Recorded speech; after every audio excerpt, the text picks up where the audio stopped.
At 73 years old, Imogene Birchfield still wore her measuring tape around her neck. Not because she needed it. The last real order she had finished was 8 months ago, a hem job for Norma Fairfield next door, nothing that required more than 15 minutes and a steady hand.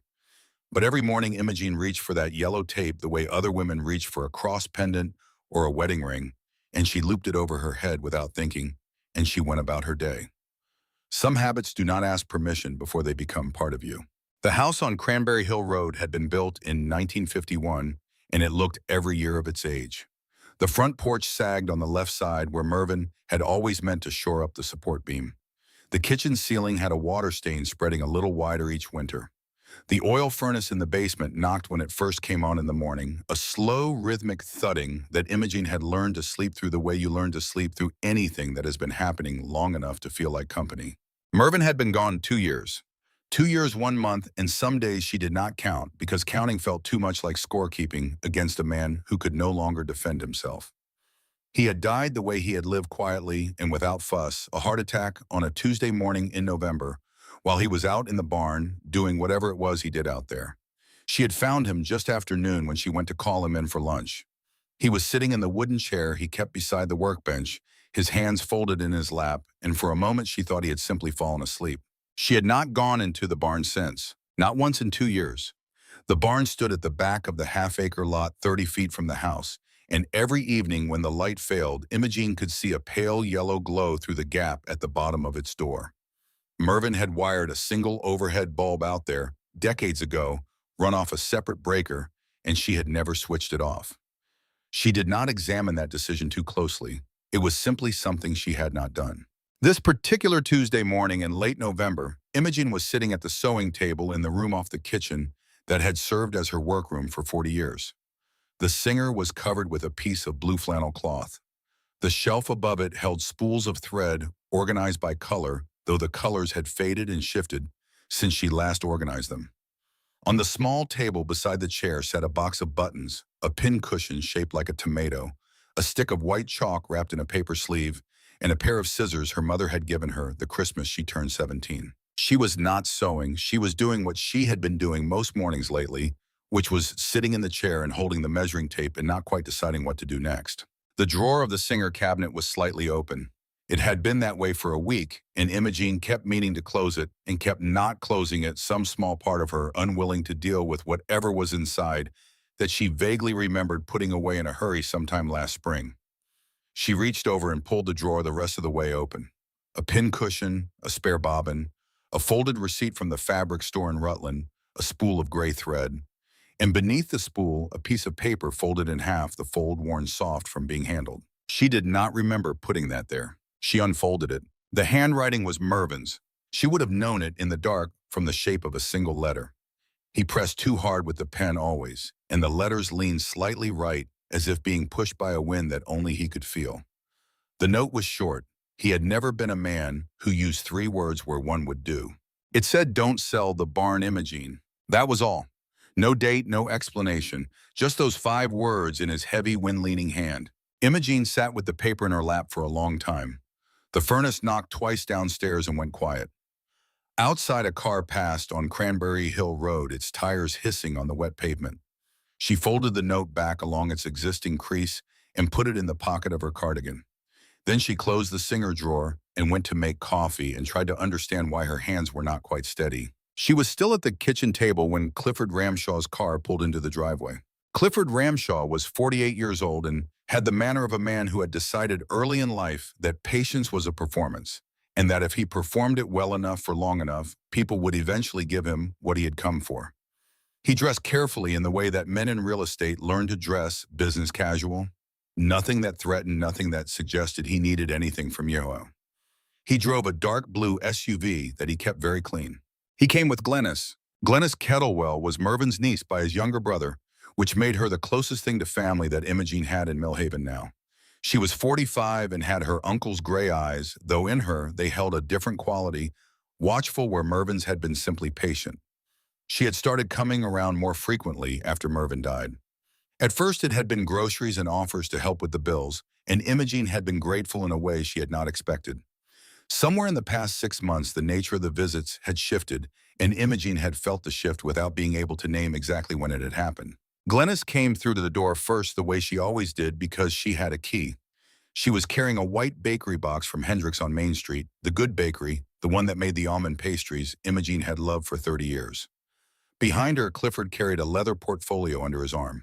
It was the third time in 4 weeks he had come with a portfolio. "Imogene," Glennis said, setting the bakery box on the counter and turning to kiss her cheek in the brisk way of someone completing an item on a list. "We were just in town. Cliff had a meeting. How are you feeling? Is the heat working all right? I noticed the light in the barn is on again." "The heat is fine," Imogene said. "Thank you for the pastries." Clifford set his portfolio on the kitchen table and sat down without being invited. He had been doing that since the second visit, sitting without being invited, as if the question of whether he was welcome had been settled and only the formality remained. He was not rude about it. That was the thing about Clifford. He was never rude. "Imogene," he said, "I know we've covered some of this before, and I want you to know I appreciate your patience with me. I just want to make sure I'm explaining things clearly." "You explained them clearly the last 2 times," Imogene said. He smiled at that, the practiced smile of a man who knows exactly how to respond to pushback. "Well, then I'll keep it short." He opened the portfolio and took out a single sheet, turned it to face her on the table. "This is a limited power of attorney for property management purposes. It authorizes me to speak with contractors, assessors, and potential buyers on your behalf. It doesn't transfer ownership.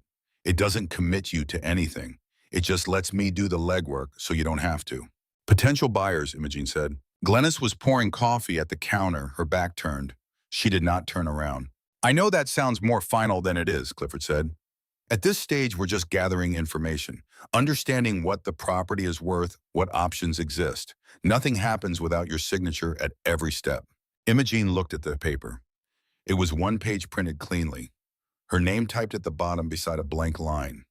She had looked at versions of this same document twice before, and both times had told Clifford she would think about it. She looked at it now the same way she had looked at it those times, with the sensation of something tightening around her chest that she refused to call fear. "I'll think about it," she said. Clifford did not sigh. He gathered the paper back, slid it into the portfolio. He was good at not sighing, at not showing the impatience that Imogene could feel radiating from him anyway, the way you feel heat from a stove before you put your hand near it. He picked up the portfolio and moved toward the door. At the threshold to the kitchen, he paused and looked out the window toward the back of the yard.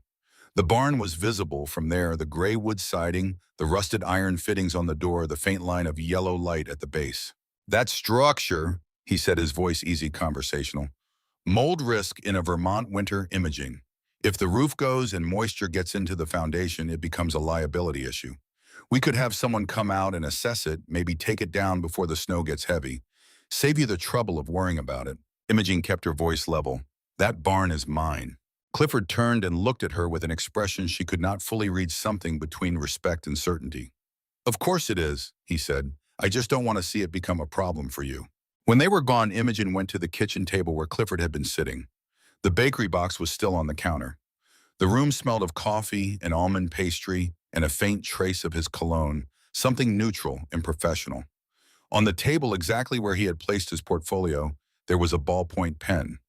Not forgotten. She knew it had not been forgotten. She picked it up and put it in the kitchen drawer.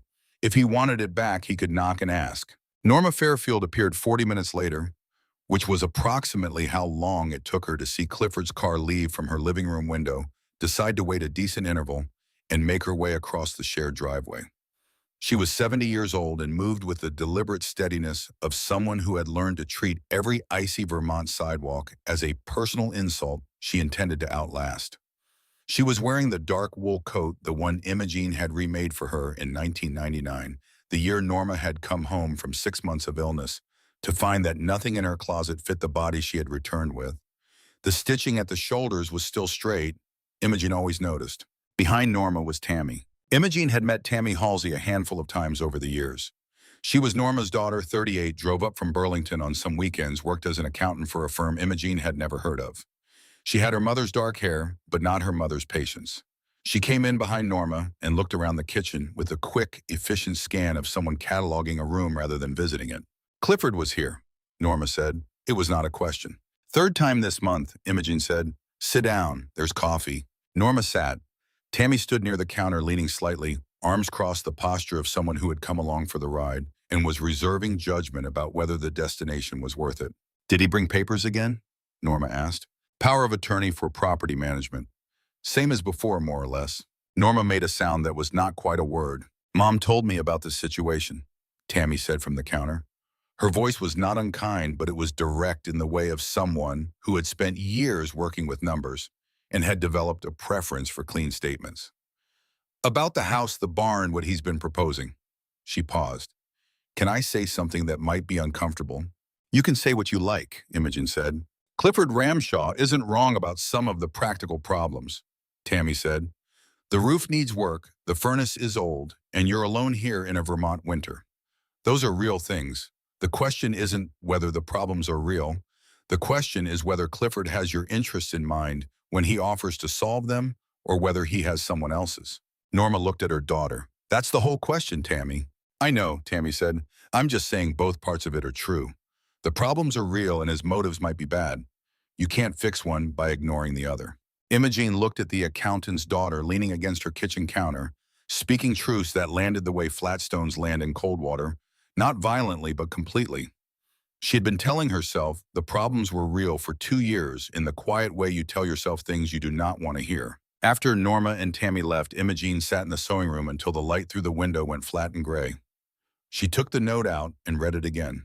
Don't sell the barn, Imogene. Mervyn did not leave notes by accident. He was a careful man in the way that quiet men are careful, in the way that says less but means it more precisely. She had sometimes been frustrated by this over their 41 years together, his habit of not explaining, of doing things she only understood in retrospect. The hinge on the sewing room cabinet was loose. Imogene stood on the chair to reach the top shelf where the button box lived, a large tin that had originally contained Christmas fruitcake and had been repurposed for buttons sometime in the 1980s. She lifted it carefully, shifted her weight, and the tin slipped. She caught it, but in catching it, her elbow knocked something off the shelf behind it, a small flat tin, the kind that once held sewing needles, and it fell to the floor and landed wrong and popped open. Imogene got down from the chair, picked up the needle tin. Inside, there were no needles. There was a piece of paper folded into quarters, and lying on top of the paper, a small key. The key was dark iron, the size of a house key, but with a different profile. A profile she recognized before she had consciously decided that she recognized it. She had seen this key or its shape on a hook in the barn, or she had seen Mervyn handle something of this shape years ago before she stopped paying attention to what he did out there. She unfolded the paper. The handwriting was Mervyn's, heavier than the first note, as if he had pressed harder, or as if he had written this one at a different time under different pressure. The paper was older, the fold lines soft and frayed. Imogene, don't let them tear down the barn before you go inside yourself. It's not junk. Read everything I left, then you decide. She read it twice, then she read the words at the end again. Then you decide. The word you was underlined. Mervyn had almost never underlined anything. The underlining made her chest tight in a way she did not try to categorize. The phone rang. She looked at the screen. Glennis. It was 10 minutes past 10 in the evening. She answered. Imogene. Glennis's voice was warm and soft, the warmth of someone who has practiced warmth until it has become its own kind of performance. I just wanted to check in. Cliff said you seemed tired this afternoon. Are you all right? I'm fine, Imogene said. Good, good. I just worry about you out there alone. You know we both do. A pause. Oh, and don't go out to the barn tonight. The ground's been wet and it gets slippery after dark. I'd hate for you to fall. Let Cliff come by tomorrow and take a look at it just to assess the situation. Imogene stood at the kitchen window. She could see the yellow glow at the base of the barn door from here, faint and steady, the way it had been every evening for 2 years. She looked at it and turned the small iron key over in her other hand. Glennis was not worried about her falling. Thank you, Glennis, Imogene said. Good night. She ended the call, set the phone face down on the counter. Then she got her flashlight from the drawer by the stove, put on her coat, and went outside. The cold was the particular cold of Vermont in late November. Damp and purposeful. Not the brutal, dry cold that would come later, but the cold that was still deciding how serious it intended to be. Imogene's breath showed white in the beam of the flashlight as she crossed the backyard. The grass had gone the color of old newspaper. She moved carefully because the ground was in fact slippery in the low spots. and she was not going to prove Clifford right about anything if she could avoid it. The barn was larger up close than it appeared from the house, 30 feet long and about 18 wide, built sometime in the 1940s. The siding was gray board, weathered and gap-toothed in places, but structurally intact. Clifford had called it a liability. She looked at it now and saw what she had always seen, something that had lasted, something that had been built to last. The hasp and padlock on the door were iron dark with age. When Imogene shone the flashlight on the lock, she saw what she had half expected to see. There was no rust around the keyhole, not a trace. The rest of the lock was dark and pitted as iron gets when it sits in New England weather for decades. But the keyhole was clean, as if someone had worked the key in it regularly, keeping it clear. Mervyn had been opening this lock all the way up until he died. He had been coming out here and tending to whatever was inside right up until the last morning of his life. And she had not known, because she had told herself long ago that the barn was his place and not hers. She put the key in the lock. It went in smoothly. No hesitation, the way a key goes into a lock that has been used recently and often. She turned it and the mechanism moved on the first try. She lifted the hasp and pulled the door. The barn did not smell of rot or mold. It smelled of dry wood, of paper, of iron, of the particular dusty sweetness of grain, though there had been no animals in this barn for at least 30 years. It smelled faintly of the oil Mervyn used on his woodworking tools. It smelled of him, of his particular version of the world, and the sensation of that smell hit her in the sternum with a force she had not expected. The light was still on. The single bare bulb hanging from the center beam threw a warm yellow circle on the floor below it. She switched off her flashlight. The barn was clean. Not recently swept, there was dust in the corners, but it was the dust of habitual tidiness, disrupted, not neglect. Along one wall, Mervyn's workbench, his tools hung on nails above it in their accustomed places. Along the other wall shelving, Mervyn had built himself, and on the shelving, organized with a precision that did not match anything Imogene had ever associated with the man who forgot to put caps back on markers and left coffee cups in the bathroom tins. There were many of them, 17 she would count later, tin containers of various shapes and sizes, some wrapped in wax paper, some tied with string. On every one a label made from white paper and attached with rubber cement, and on every label words in Mervyn's compressed and earnest handwriting. She moved closer, read the nearest label. Ada Stanmore, blue coat, November 1987. Imogene stood very still. Ada Stanmore. She remembered the coat. Blue wool, good weight, brought to Imogene in the fall of 1987 by a woman who had just come home from 6 weeks in the hospital and found that her body had changed in ways she could not yet account for. The shoulders were wrong, the waist sat in the wrong place, nothing fit the new territory of her. She had stood in Imogene's sewing room in front of the long mirror with the expression of someone who had survived something they had not fully chosen to survive, uncertain what that meant about going forward. Imogene had spent 3 hours on that coat. She had not charged for all 3 hours. She looked along the shelf, more labels, more names, more dates, all of them in Mervyn's handwriting. All of them from her workroom, her clients, her work across 40 years. She did not open any of the tins that night. She stood under the bare yellow bulb and looked at the shelves, and she thought about her husband sitting out here through all those winter evenings she had watched from the kitchen window, and she thought about what she had believed he was doing, keeping to himself, being the quiet man he had always been. He had been doing this. Whatever this was, he had been doing it. She stayed until she was too cold to stay longer. Then she walked back to the house, locked the kitchen door behind her. She sat in the sewing room chair until midnight, with the measuring tape in her hands and the small iron key on the table in front of her, and she looked at the yellow light through the barn window and tried to understand what it meant that Mervyn had left it on. He had not left it on by forgetting. He had left it on so she could see it from the house.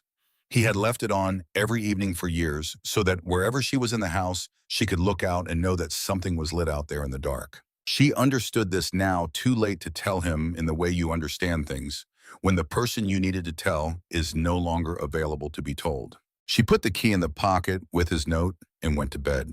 Tomorrow she would bring Norma, and they would open the tins, and Imogene would begin to learn what her husband had been keeping for her in the barn, where she had refused to go for 2 years. For the first time since she had found him in that chair, she slept through the furnace, knocking without waking once. Agnes arrived at 7 in the morning. Norma, rather. She arrived at 7 in the morning before Imogene had finished her first cup of coffee, which told Imogene that Norma had also not slept well and had been watching the clock from her side of the driveway.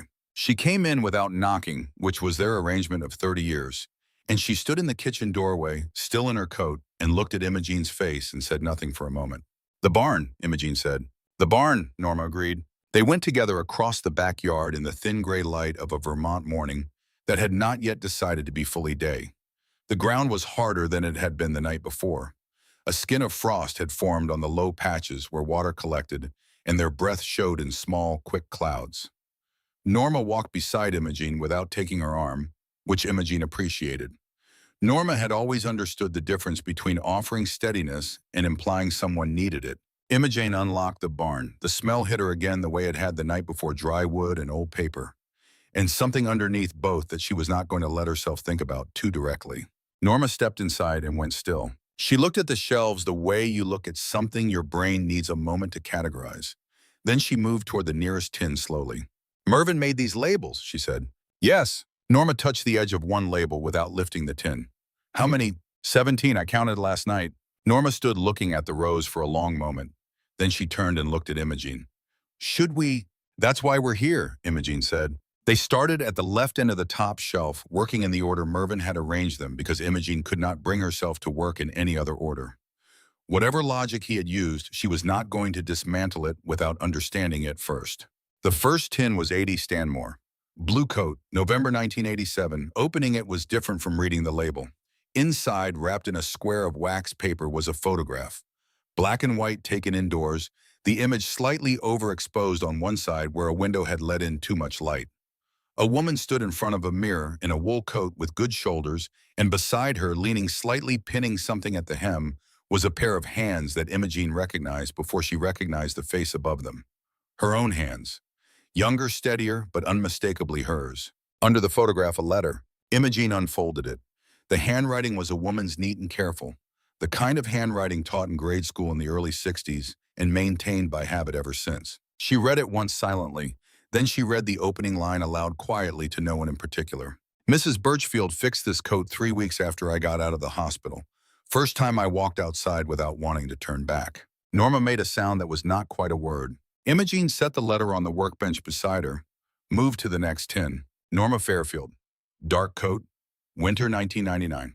Imogene heard Norma go still behind her. She lifted the tin and turned and held it out without looking at her neighbor's face, because she had an idea of what she would see there, and she wanted to give Norma a moment before that look became visible to both of them. Norma took the tin.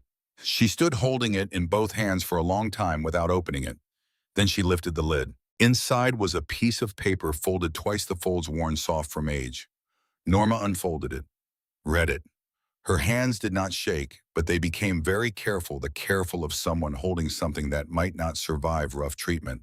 "I wrote this," Norma said. Her voice was level in the way that requires effort. "I gave this to Mervyn. I asked him to give it to you." She stopped. "I forgot about it. I thought he'd thrown it away." "He kept it," Imogene said. Norma looked at the letter in her hands, then at the rows of tins on the shelves, then back at the letter. "He kept all of it," she said. "All of it, Imogene. For how long?" Imogene looked at the dates on the label she could read from where she stood. The earliest was from 1981. The most recent she could see was from 2019, the year before Mervyn got sick. Nearly 40 years of work, 40 years of women who had stood in her sewing room and left and gone back to their lives, and Mervyn had been out here keeping a record of all of it. Norma folded her letter back along its existing creases. She was quiet for a long time. Then she said with the precision of someone making a careful distinction, "I thought he'd thrown it away, and I was a little relieved, because I didn't think you would want to receive it." "Why not?" Norma looked at her.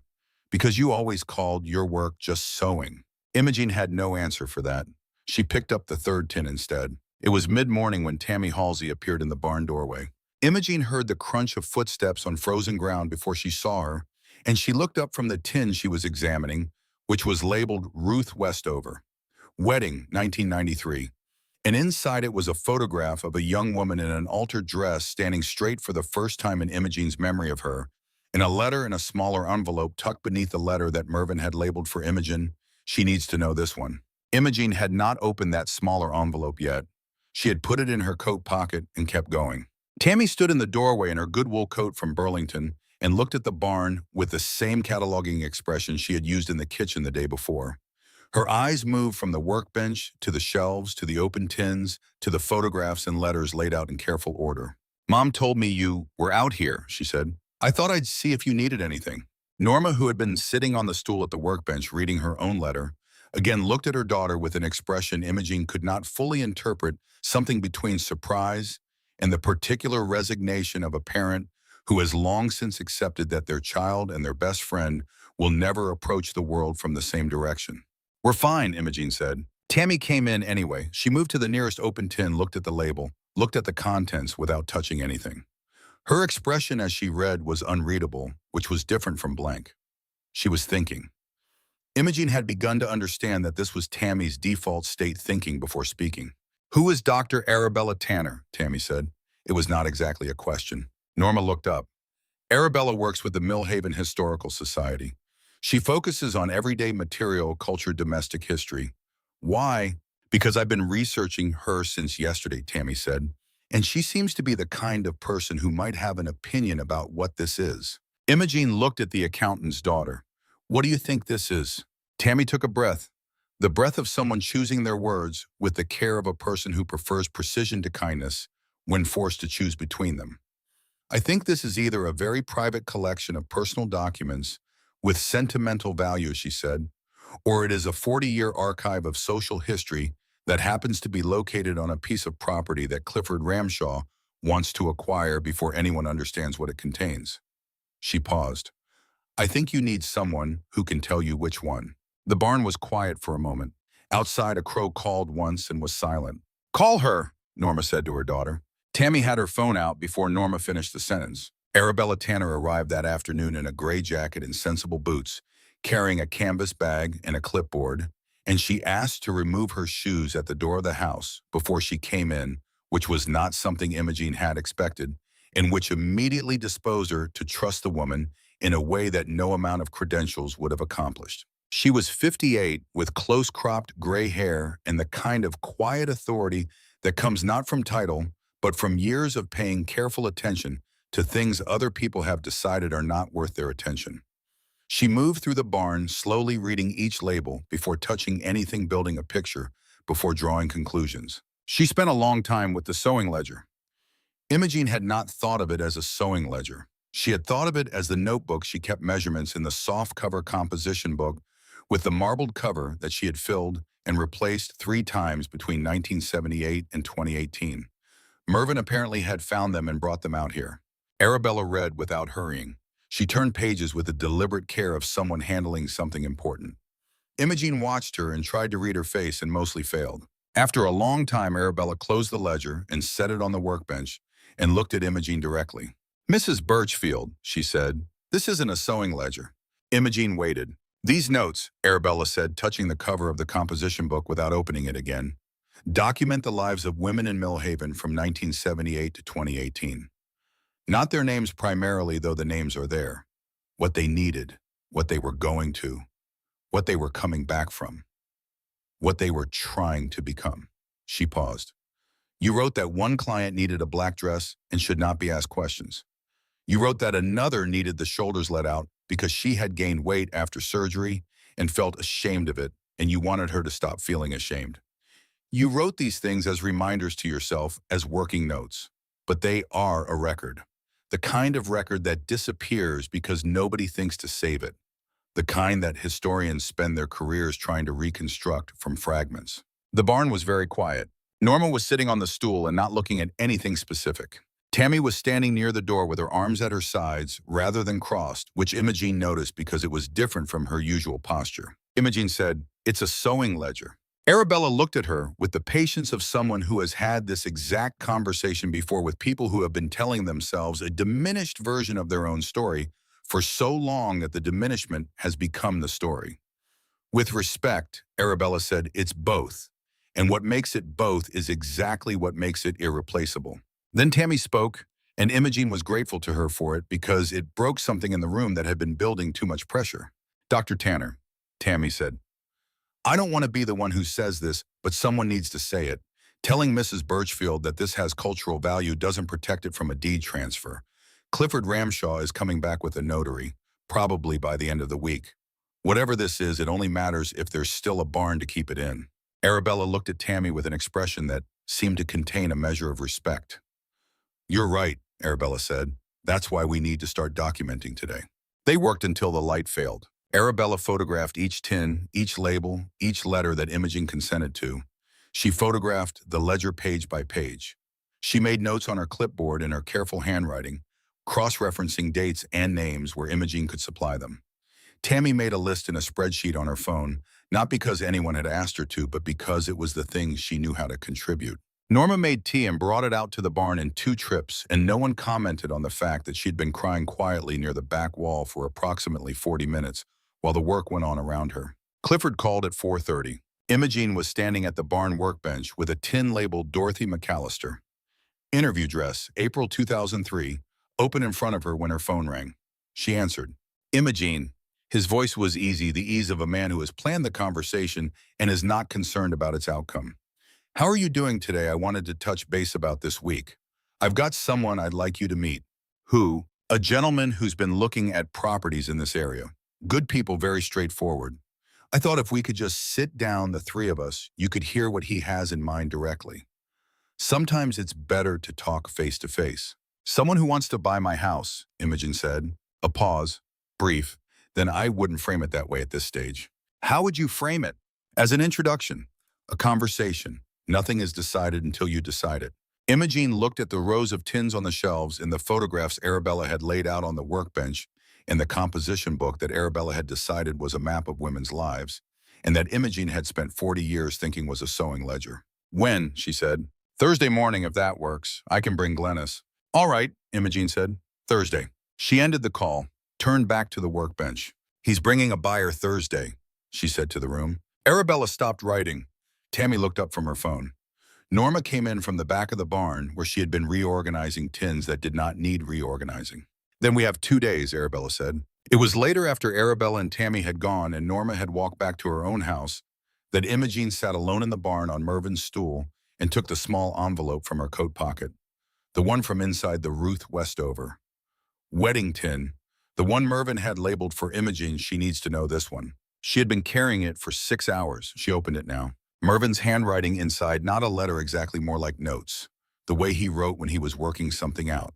He had known Clifford Ramshaw longer than Imogen had realized. Not personally, not as a friend or even an acquaintance, but he had known of him. In 2019, the year before Mervin got sick, he had done a repair job on a porch in the north end of Millhaven for an older woman named Beulah Fenwick. While he was working, Beulah had told him about a property dispute about a nephew-in-law who had been managing her affairs and had somehow, through a series of papers she had not fully understood when she signed them, acquired authority over her house. The case had gone to mediation and been settled without going to court. Beulah had ended up in a care facility in Montpelier. Mervin had written her name down. Then he had done what Mervin did when something troubled him. He had been quiet about it. He had gone home and sat with it and turned it over. And he had looked into Clifford Ramshaw. What he found was not dramatic. There had been no criminal charges, no public record of wrongdoing, nothing that would have shown up in a standard background check. What there was, if you knew where to look and had the patience to look carefully, was a pattern. 2 transactions in Burlington over 3 years, both involving older homeowners. Limited power of attorney signed over to a family-adjacent figure. Properties sold below market. Proceeds administered by the same figure. Both parties now in care facilities rated in the lower tier of state inspection ratings. Mervin had written, I don't know when this will happen, Imogen, but I know this kind of man. He moves slow, he sounds reasonable, and he waits until you're tired. Don't be tired alone. Find Norma. Find someone who reads papers carefully, and don't let anyone touch the barn until you've seen everything in it. Imogen sat on the stool in the barn and held her husband's handwriting and felt 2 things at once which had always been the condition of loving Mervin. She felt the solid weight of what he had done, the patience of it, the years of quiet labor, the evidence of a man who had paid closer attention to her life and work than she had ever known. And she felt alongside that weight and inseparable from it the sharp, clean edge of something that was not quite anger and not quite grief, but lived in the neighborhood of both. He had known. He had known what kind of man Clifford Ramshaw was, had known it 3 years before Clifford started coming to the house with his leather portfolio and his patience and his pen left behind on purpose.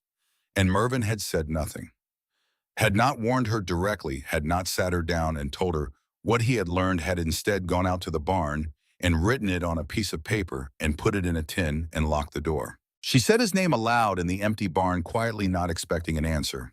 Mervyn. The yellow bulb burned. The barn held its smell. She folded his notes back into the envelope and put it in her pocket with the two others. The one that said, "Don't sell the barn," and the one that said, "Then you decide."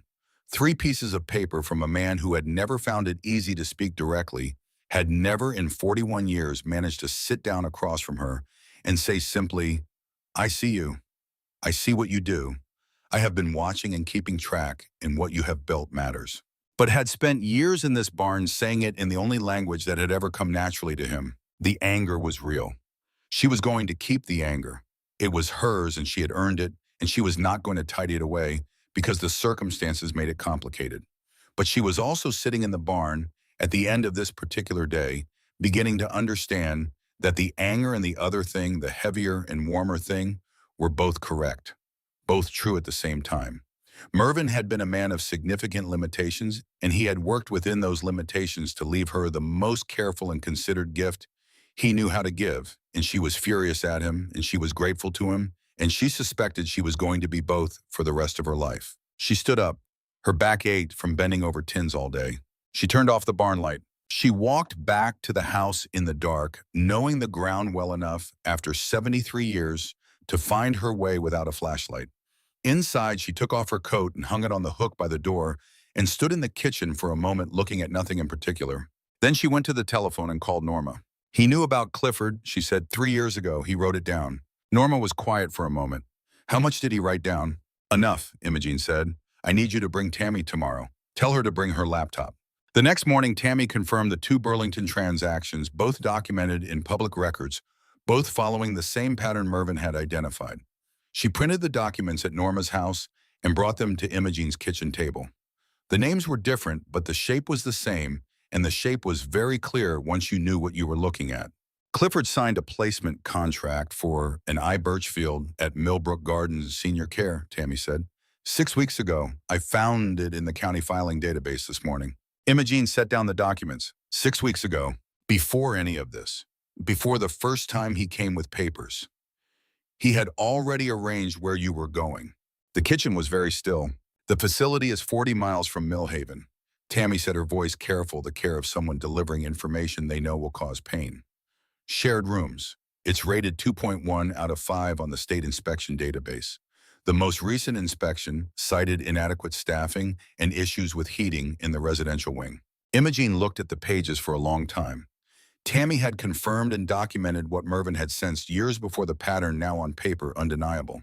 Then she looked up at Tammy, the accountant's daughter who had stood in this kitchen 2 days ago and said, "Clifford Ramshaw isn't wrong about the practical problems," who had been the voice of uncomfortable reality and had not apologized for it, who had then gone home and opened her laptop and found this. "Thank you," Imogene said. Tammy nodded once. "He's coming tomorrow," she said. "I'd like to be here." It was not a request. It was the statement of a woman who had looked at a set of documents and made a decision about which side of a line she was standing on. "Be here at 8, Imogene said. That night, alone in the sewing room, Imogene sat with the measuring tape in her hands and thought about Thursday morning. She thought about Clifford arriving with his portfolio and his buyer and his certainty that she would eventually do what tired people do when someone keeps offering them an easy way out. She thought about the barn and the 17 tins and the ledger in Mervyn's notes. She thought about the word Tammy had used, arranged. He had arranged where she was going, and she had nearly let him, not in any single dramatic moment, but across weeks of reasonable conversations and real problems, and a man who sounded like help. She had come within one decision of surrendering a life she had not yet finished living, and the nearness of that felt different now that she could see the full shape of what had been planned. She put the measuring tape down on the table beside the ledger. She was not going to think about how close that had been.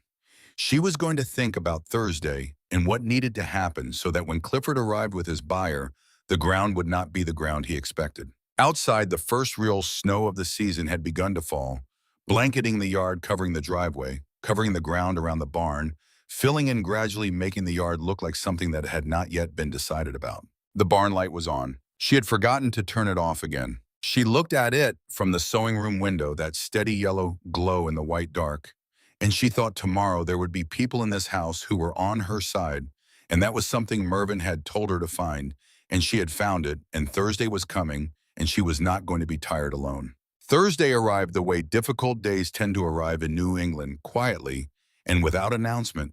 The sky, the color of old pewter. The air, still the snow from 2 nights before, hitting in hard ridges along the edges of the driveway, where it had been disturbed and then refrozen.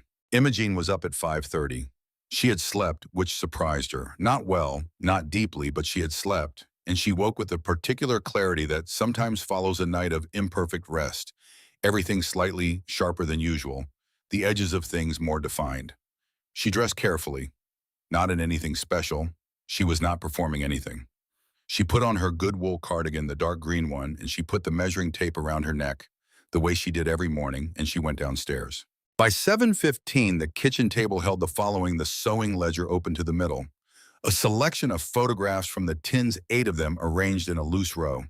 The documents Tammy had printed, the Burlington transactions, and the Millbrook Gardens placement contract face down in a stack to one side, available but not displayed.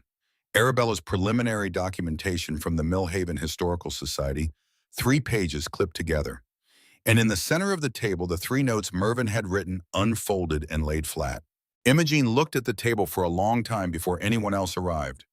She had not staged it. She had simply put things where they belonged. Norma came at 7:30 as agreed, and Tammy 5 minutes after, carrying a laptop and wearing the expression of someone who had reviewed the relevant files one more time before leaving the house and was satisfied with what they contained. Norma looked at the table and at Imogene and made coffee without being asked. Tammy sat down, opened the laptop, and did not look at the table arrangement, which Imogene understood to mean she approved of it. Arabella arrived at 8, and with her came a name Imogen had not been expecting. "Josephine called me last night," Arabella said, setting her bag down by the door. "She'd heard something. Small towns." She paused. "I told her you might be willing to speak with her after today. She's not coming in. She said she'd wait outside if that was all right. She just wanted you to know she was there." Imogene went to the kitchen window. At the far end of the driveway, parked on the street, was a dark green sedan. A woman sat in the driver's seat, and even at this distance, Imogene could see the notepad on the dashboard. Josephine Halsey had been writing for the Millhaven Courier since before Imogene moved to Cranberry Hill Road. She was 65, had covered 3 town councils, 2 floods, 1 fire, and the slow economic changes of 4 decades in a small Vermont town, with the consistency of someone who understood that the most important stories were almost never the loudest ones. "Tell her she can stay," Imogene said. Clifford's car turned into the driveway at 8:52. He came with Glennace, as he had said he would, and with a third person. Imogene had not met a man in his early 50s in a navy jacket who got out of the car and looked at the house and then at the barn with the rapid professional assessment of someone who has looked at a great many properties and stopped seeing them as places where people live. His name, she would learn, was Roscoe Vickery. They came through this door in the order Clifford had probably arranged in his head. Himself first, then Glennace, then Roscoe, who shook Imogene's hand and smiled in the polite way of a man who had been told this was a straightforward meeting. Clifford looked at the kitchen. He saw Norma and Tammy and Arabella, and he absorbed this information without changing his expression, which told Imogene that he had not expected it and that he was good at not showing what he had not expected. "Imogene," he said, "I didn't realize you were having a gathering." "I live here," Imogene said. "Sit down." He sat. Glennace sat beside him. Roscoe Vickery took the chair at the end, slightly apart, the chair of a man who has not yet decided what kind of meeting this is. Clifford set his portfolio on the table. He did not immediately open it. He was reading the table, taking in the photographs and the ledger and the documents and the 3 unfolded notes, and Imogene watched him decide how to respond to what he saw. He decided to address Roscoe first. "Roscoe, I want to give you a little context about the property." He spoke easily, his working register practiced until it sounded natural. "The house itself is a 1951 build. Good bones need some updating. The outbuilding at the rear is the significant opportunity. Cleared and graded, that lot becomes very attractive for a secondary structure, maybe a rental unit or a workshop space. The outbuilding, Arabella said from her chair at the side of the table, is the subject of an active documentation process through the Millhaven Historical Society. Any structural alteration, including demolition, requires notification to the Vermont Division for Historic Preservation under Act 250 provisions as they apply to vernacular agricultural structures. Clifford looked at her. That process isn't complete. No, Arabella said.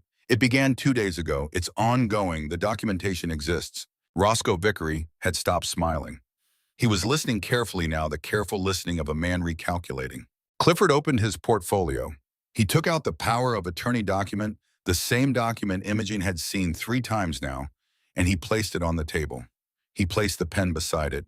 He looked at Imogene. Imogene, he said, and his voice shifted into the register he had used the day he came alone, the voice of a man who has run out of patience for the performance of patience. I know this feels overwhelming. I know there are people in this room who have given you a lot of information in the last few days, and it's hard to know what to do with all of it, but the practical situation hasn't changed. The roof needs work. The furnace is 14 years old. Winter is here.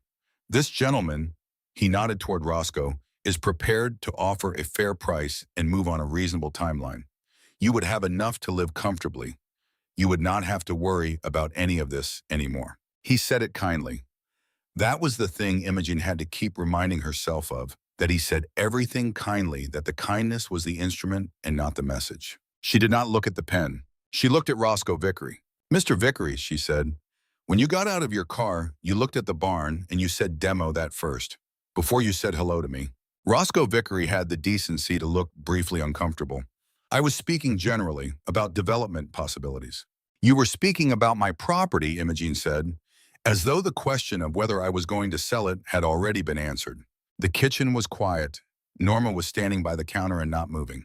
Tammy had her hands on the closed laptop and was watching Roscoe Vickery with an expression Imogene recognized as the expression Tammy wore when she was deciding whether to deploy information. Roscoe looked at Clifford. Clifford looked back at him. Something passed between them, more like 2 men discovering simultaneously that the ground under them is less solid than it appeared from the road. Tammy opened the laptop. Mr. Vickery, she said, I emailed your attorney this morning at 7 a.m. with 2 transaction records from Burlington County. I imagine he's had a chance to review them by now. She turned the screen to face the table. These are public filings. They document 2 property sales facilitated by Mr. Ramshaw in the last 3 years. Both sellers were over 70. Both signed in limited power of attorney to a family-adjacent representative before the sale. Both properties sold at 12 to 18% below assessed market value. Both sellers are currently residents of care facilities, rated in the bottom quartile for the state of Vermont. She paused. The pattern is clear enough that I imagine your attorney had thoughts about it. Roscoe Vickery looked at the screen. He looked at Clifford. He looked at the screen again.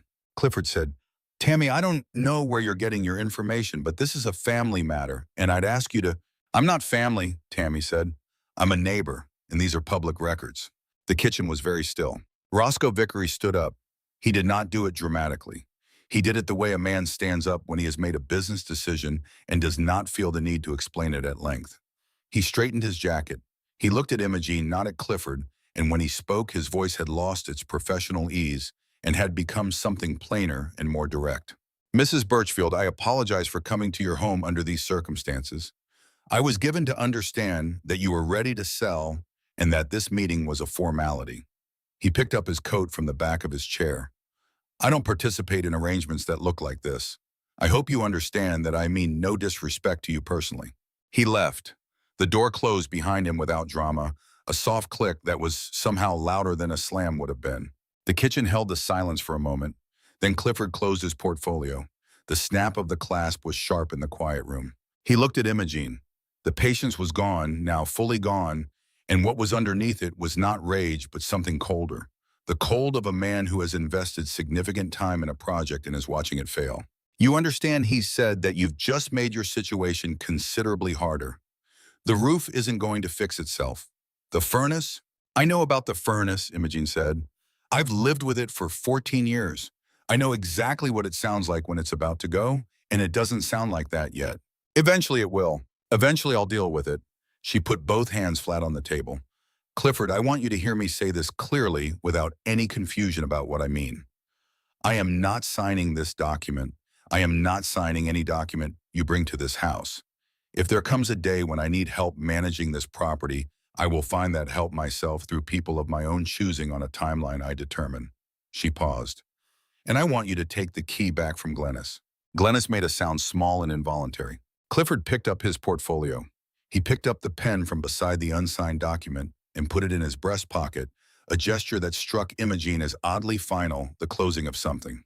He stood. Glennis, he said. Glennis stood. She looked at Imogene and her face held an expression Imogene had not seen on her before, something stripped of its usual professional warmth, something younger and less certain. For a moment, just a moment, she looked like Mervyn's niece rather than Clifford Ramshaw's wife. Then it closed over again. She reached into her coat pocket and put the house key on the kitchen table. They left. Imogene sat at the table after the door closed and listened to the car start and back out of the driveway. Norma put her hand on Imogene's shoulder. Arabella began quietly gathering her materials. Tammy closed the laptop and looked out the kitchen window. He'll try again, Tammy said. Not like this, but he'll try something. I know, Imogene said. You need someone to look at those documents. A real estate attorney, not just Arabella's historical process. The placement contract especially. There may be grounds for a formal complaint. I know, Imogene said again. And then Tammy, thank you. Tammy looked at her. The look lasted a beat longer than Tammy's looks usually lasted. I said some things earlier this week that weren't wrong exactly, she said, but that I used in the wrong direction. I wanted you to know I understand that. It was the closest thing to an apology that Imogene suspected Tammy Halsey had offered anyone in several years, and she received it with the respect it deserved. Outside, Josephine Halsey's green sedan was still parked at the end of the driveway. Josephine came in and sat at the kitchen table where Clifford had sat an hour before, and the room felt different with her in it, as though the air had been changed. She was 65 with white hair cut short and the unhurried manner of someone who has learned that the fastest way to get a person to tell you the truth is to stop appearing to need it urgently. She did not ask about Clifford. She did not ask about what had just happened. She set her notepad on the table and looked at the photographs still laid out from earlier in the morning and asked her single question. Could you tell me about one of these, whichever one you want? Imogene looked at the photographs.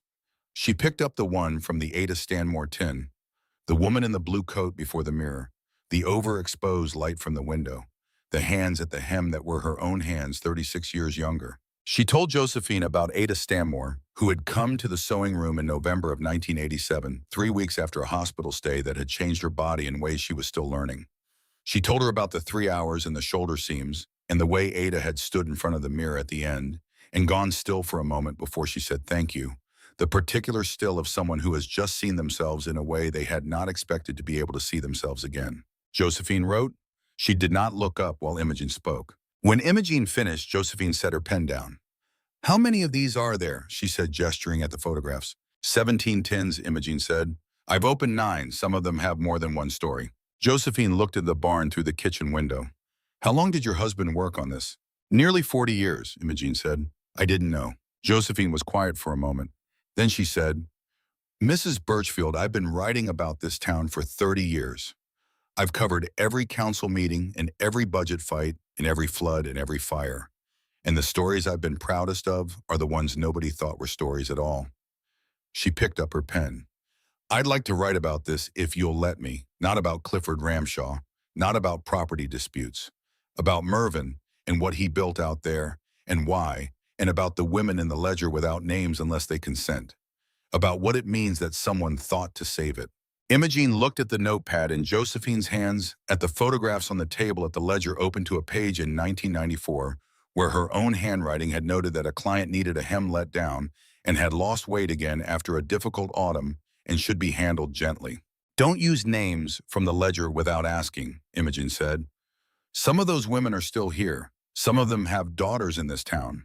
I know, Josephine said. I know most of them. Then yes, Imogene said, you can write it. The article appeared in the Millhaven Courier 5 days later. Josephine had written it the way she wrote everything, without flourish, without the kind of language that calls attention to itself. She wrote about the barn and the tins and the 40 years of letters saved by a quiet man who had never found the right words to say directly what he had taken such careful pains to preserve indirectly. She wrote about a sewing room that had functioned for 4 decades as a place where women came when they needed something that was not only a dress or a coat or a hemmed pair of trousers. She did not name names from the ledger. She did not name Clifford Ramshaw. She did not need to. Millhaven had 4,000 people, and 4,000 people read the paper, and by the end of the first day, Imogene's phone had rung 11 times. Some of the calls were from people she knew from women whose names were in the ledger, or whose mothers' names were there calling because the article had surfaced, something they had been carrying quietly for years, and they had not known until that morning that it had a name and a location and a barn at the back of a property on Cranberry Hill Road. One call was from Roscoe Vickery's attorney, calling to confirm in careful legal language that his client had no further interest in any transaction involving the Birchfield property, and to indicate that he had reviewed the Burlington documents Tammy had sent and would be advising his client accordingly going forward. Clifford did not call. Glennie sent a text message 2 days after the article appeared. It said, "Hope you're well." That was all. Imogene read it once and set the phone down and did not reply. She was not angry. She was simply finished in the way you are finished with something when the thing that needed to be understood has finally been understood by everyone involved. 3 weeks after Thursday, on a Saturday morning when the snow was coming down steadily, and the sky and the ground had become the same pale gray Imogene was in the sewing room when she heard a knock at the front door. She opened it to find 3 men standing on the porch. She knew all 3 of them, or knew of them, the way you know everyone in a town of 4,000 after 40 years. They were Mervyn's age, or close to it, the age of men who had grown up when you built things with your hands and did not talk about it much and expected other people to operate by the same code. The oldest one, Orville Oglethorpe, who had done carpentry in Millhaven for 50 years and who had known Mervyn from the Union Hall before they were both too old for Union Halls, was holding his hat in his hands. "We read the article," Orville said. He did not explain further because he was of the generation that did not explain what was obvious. "Mervyn was a good man. We didn't know he'd done this." Imogene looked at the 3 of them standing on her porch in the snow, with their hats in their hands, come to pay a debt they had not known they owed until a week ago. She said, "Come in, I'll make coffee." They sat at the kitchen table, 3 old men and a 73-year-old woman, and they drank coffee and they talked about Mervyn in the way that people talk about the dead when they have moved past grief into something more sustainable, something that is closer to gratitude than loss. Orville told a story about a porch job they had done together in 1989 when they were both younger and neither of them knew what they were doing, and they had figured it out anyway. The second man, Buster Stokes, said that Mervyn had helped him repair his roof after the ice storm of 2008 and had refused to take any money for it, and they had argued about it for 6 months before Buster let it go. The third man, Earl Kettlewell, did not say much. He sat and drank his coffee, and at the end, when the others were putting on their coats, he looked at Imogene directly and said, "Mervyn talked about your work sometimes. Not often, but sometimes. He was proud of it." Imogene held that. She held it, the way you hold something you have needed for a long time and did not know you needed until it was placed in your hands. After they left, she stood at the kitchen window and looked at the barn. The snow had covered the roof in a clean white layer and was still coming down, filling the yard, erasing the last faint traces of the tire tracks Clifford's car had left weeks ago. The barn stood solid against the gray sky, the way it had stood for 70 years, the way it was built to stand. She got her coat. She got the key from the hook by the door. Inside the barn, the yellow bulb was warm against the gray light coming through the high window on the south wall. Imogene stood for a moment, letting her eyes adjust. The tins were as she and Norma and Arabella had left them. The open ones sorted and documented the unopened ones waiting in their row. 8 still sealed, 8 still unknown. She had been thinking about what to do. Arabella wanted to formally integrate the collection into the Historical Society's archive with Imogene's guidance, and on Imogene's terms, the letters that could be shared with consent, the ones that needed to remain private, remaining private. There would need to be a real estate attorney, as Tammy had said, to review the placement contract and determine whether there were grounds for complaint against Clifford's conduct. These were things that would take time and that would require Imogene to be present in a way she had not been required to be present in 2 years. She found she did not mind that. She sat down on Mervyn's stool and looked at the unopened tins. 8 of them. 8 more stories she did not yet know. 8 more years or women or moments that Mervyn had decided were worth keeping. She thought about all the evenings she had watched the light through the barn window and told herself he was simply being the man he had always been, private and quiet and content in his own company. She had been half right. He was those things. He had also been doing this. She thought about what Earl Kettlewell had said. He talked about your work sometimes. He was proud of it. She thought about 41 years of marriage to a man who had shown her in the most roundabout way imaginable that he had been paying attention the entire time. She thought about the note that said, "Then you decide," and about the fact that she had decided, and about what it had felt like to say no to Clifford Ramshaw in her own kitchen, with her hands flat on her own table, and mean it without qualification. She took the measuring tape from around her neck and set it on the workbench beside the ledger. She looked at it, there, the yellow tape lying beside 40 years of names and numbers and brief practical notes that a woman named Arabella Tanner had decided were a map of something larger than they appeared. Maybe they were. Maybe the work you did with your hands for 50 years, the work you called just sewing, was the kind of thing that accumulated into something you could not see while you were doing it, the way you cannot see a landscape while you are walking through it, the scale only becoming visible when you finally stop and turn around. Mervyn had stopped. He had turned around. He had looked at the whole of it and decided it was worth keeping, worth organizing, worth locking carefully away until the right person came to understand it. She picked up the measuring tape and looped it back around her neck. Then she pulled the stool close to the workbench and reached for the first of the unopened tins. The snow outside was still falling. The barn was warm in the way of small, enclosed spaces that have been inhabited for a long time, not from a heat source, but from all the years of presence they have absorbed. Somewhere in the house, the furnace knocked twice and settled into its rhythm. Imogene lifted the lid of the tin. Inside, wrapped in wax paper, was a photograph. A woman she recognized. A dress she remembered making every seam and tuck of it from a length of fabric the woman had brought in a paper bag and explained carefully that it had been her mother's curtains before it was her mother's dress and was now going to be hers if Imogen could manage it. Imogen had managed it. She set the photograph on the workbench and unfolded the letter beneath it, and she began to read. There were 8 tins left, and outside the snow was still coming down, and the barn light was on, and she had nowhere else she needed to be.